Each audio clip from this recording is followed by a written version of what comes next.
यस्या भवद्भक्तजनार्तिहन्तुः पितृत्वमन्येष्वविचार्यतूर्णं स्तम्भेऽवतारस्तमनन्यलभ्यं लक्ष्मीं नृसिंहं शरणं प्रपद्ये। श्रीमान् वेङ्कटनाथार्यः कवितार्किककेसरी वेदान्ताचार्यवर्यो मे सन्निधत्तां सदा हृदि। நமஸ்தபாயை. இன்றைய தினம் ஸ்ரீ வரதராஜ பஞ்சாசத் ஸ்தோத்திரத்தில் 13வது ஸ்லோகத்தினுடைய அர்த்தங்களை அனுபவிப்போம். ஆஷாதிபேஷு கிரிஷேஷு சதுர்முகேஷ்வபி அவ்யாஹதா விதி நிஷேதமயீ தவாக்ஞா ஹஸ்தீஷ நித்யமனுபாலனலங்கனாபியாம் பும்சாம் சுபாசுபமயானி பலானி சூதே என்றவாறு ஸ்லோகம். இதன் அன்வயக்கிரமம்: ஹே ஹஸ்தீஷ, ஆஷாதிபேஷு கிரிஷேஷு சதுர்முகேஷு அவ்யாஹதா விதி நிஷேதமயீ தவ ஆக்ஞா நித்யம் அனுபாலனலங்கனாபியாம் பும்சாம் சுபாசுபமயானி பலானி சூதே என்கிறவாறு அன்வயக்கிரமம். இதற்கு முன் ஸ்லோகத்தில் உலகத்தில் உள்ள எல்லா பதங்களும் எந்த ஒரு பதப்பிரயோகம் பண்ணாலும் அந்த பதத்தினுடைய அர்த்தம் பிரம்மம், பரமாத்மா தான் முக்கியார்த்தம். ஏன்னாக்கா எல்லாத்துக்குள்ளேயும் அந்தர்யாமியாக இருக்கிறதுனால எந்த ஒரு சப்தத்தை பிரயோகம் பண்ணாலும் அதற்கு முக்கியார்த்தமாக பரமாத்மாவைத்தான் சென்றடையும் அப்படிங்கிற போல் போன ஸ்லோகத்தில் சொன்னேன். இந்த ஸ்லோகத்தில் சுவாமி தேசிகன் எம்பெருமானை தவிர்த்து எம்பெருமானால் சிருஷ்டிக்கப்பட்ட இந்த பிரபஞ்சத்தில் இருக்கக்கூடிய அனைவரும், அதாவது சதுர்முக பிரம்மாவிலிருந்து ஆரம்பித்து கடைசி கிருமி கீட்டாதி பர்யந்தம் எம்பெருமானுடைய ஆணைக்கு கட்டளைக்கு உட்பட்டவர்களே, அதாவது கர்மவசப்பட்டவர்கள். எம்பெருமானுடைய ஆணைக்கு உட்பட்டு அதற்கேற்றவாறு நடக்க இருப்பவர்கள். அப்படின்னாக்கா எம்பெருமானுடைய கட்டளை அப்படின்னாக்கா என்ன அப்படின்னாக்கா, எம்பெருமானுடைய திருவாக்காக வேதங்கள் ஸ்ருதியை நாம் எடுத்துக்கிறோம்.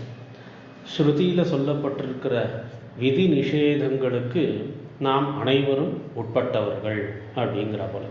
லோகத்திலே பார்த்தோம்னாக்கா ஒரு தலைவன் ஒரு சுவாமியாக இருக்கும் பட்சத்தில் அந்த சுவாமியினுடைய இதை செய், இதை செய்யாதே அப்படிங்கிற கட்டளைக்கு உட்பட்டு செய்கின்றவற்றையெல்லாம் செய்து, செய்யக்கூடாதவற்றை செய்யக்கூடாது அப்படின்னு அந்த சுவாமி சொன்னார்னாக்கா அதை செய்யாமல் இருக்கிறது.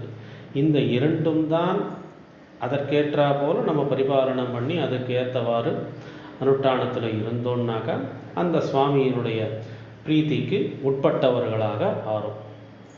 அதற்கேற்றவாறு தான் நல்ல பலன்களும் கெட்ட பலன்களும் நம்மை அடையும். அந்த மாதிரி நம் அனைவருக்கும் லோகத்தில் உள்ள ஜீவாத்மாக்கள் எல்லாருக்குமே சுவாமியாகவும் தலைவனாகவும் இருப்பது யாருன்னாக்கா பரமாத்மா தான்.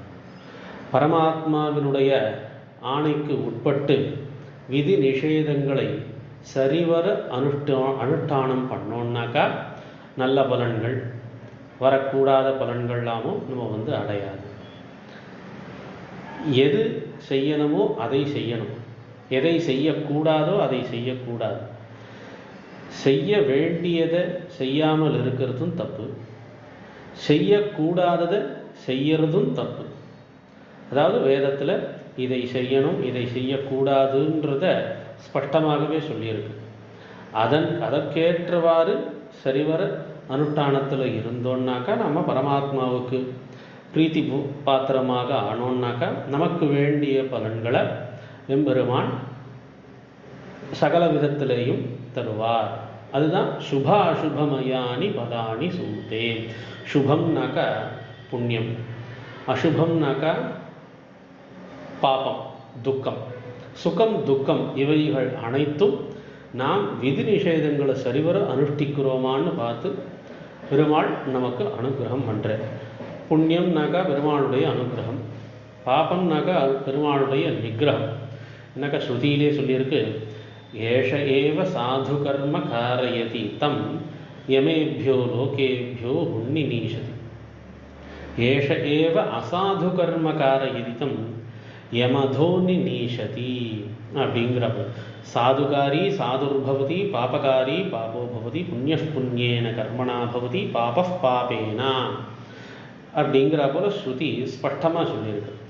சாது அசாது, புண்ணியம் பாபம், நல்ல காரியத்தையும் கெட்ட காரியத்தையும், நல்லது கெட்டது அப்படின்றது ஸ்ருதியில் சொல்லப்பட்டிருக்கக்கூடிய விதி நிஷேதங்கள் தான். அவை அதற்கேற்றவர்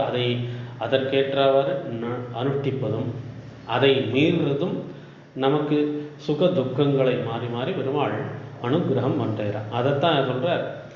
ஆஷாதிவேஷு கிரிஷேஷு சதுர்முகேஷ்வபி அவ்யாஹதா விதி நிஷேதமகி தபான்யா. எம்பெருமானுடைய கட்டளையானது அஷ்டதிக்பாலகர்கள், சதுர்முக பிரம்மாக்கள், அவர்களிடத்திலேயே கூட எவ்வித தங்கு தடங்கள் இல்லாமல் எம்பெருமானுடைய கட்டளைகள் சென்றடைகின்றார். அப்படின்னாக்கா என்ன ஆகுது? எம்பெருமானுடைய கட்டளைக்கு உட்பட்டவர்கள் அஷ்டதிக்பாலகர்கள், சதுர்முக பிரம்மாக்கள், ருத்ரர்கள், இவர்களும் கூட எம்பெருமானுடைய கட்டளைக்கு வசப்பட்டவர்களே, உட்பட்டவர்களே. இந்த இடத்துல தான் கைமுதிக நியாயம். அப்பேற்பட்ட அஷ்டதிக்பாலகர்களும் ருத்ரர்கள், பிரம்மா, சதுர்முக பிரம்மாக்களுக்கே எம்பெருமானுடைய கட்டளைக்கு வசப்பட்டவர்கள், அதற்கேற்றவாறு தான் நடக்கணும் அப்படிங்கிற நியமம் இருக்கும் பொழுது நம்மளை பற்றி கேட்கவா வேணும்? மனுஷர்களுக்கும் அதுதான். விதி நிஷேதங்கள் எதை கொண்டு அறிய முடியும் அப்படின்னாக்கா எம்பெருமானுடைய திருவாக்காக சொல்லக்கூடியதான வேதங்களில் அந்த சொல்லிருக்கு. வேதங்களினுடைய அர்த்தங்கள் சாதாரணமாக படித்து புரிஞ்சிக்கும் அளவுக்கு அது இருக்காது. அந்த விஷயங்களெல்லாம் எதை கொண்டு தெரிஞ்சுக்க முடியும்னாக்கா சாஸ்திரங்களை கொண்டு தெரிஞ்சுக்க முடியும்.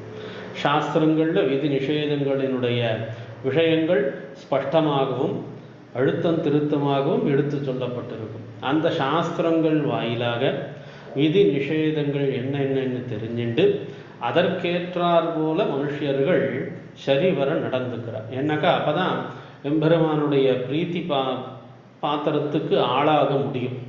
எம்பெருமான் பிரீத்தி அடைஞ்சனாக்க எனக்கு நம்ம எந்த ஒரு காரியத்தையும் எம்பெருமானுடைய பிரீத்தி, பகவான் ஸ்ரீமன் நாராயண பிரீத்தியர்த்தம், பெருமாள் பிரீத்தி அடைகிறதுக்கோசரம்தான் நம்ம ஒவ்வொரு காரியத்தையும் பண்ணுறோம்.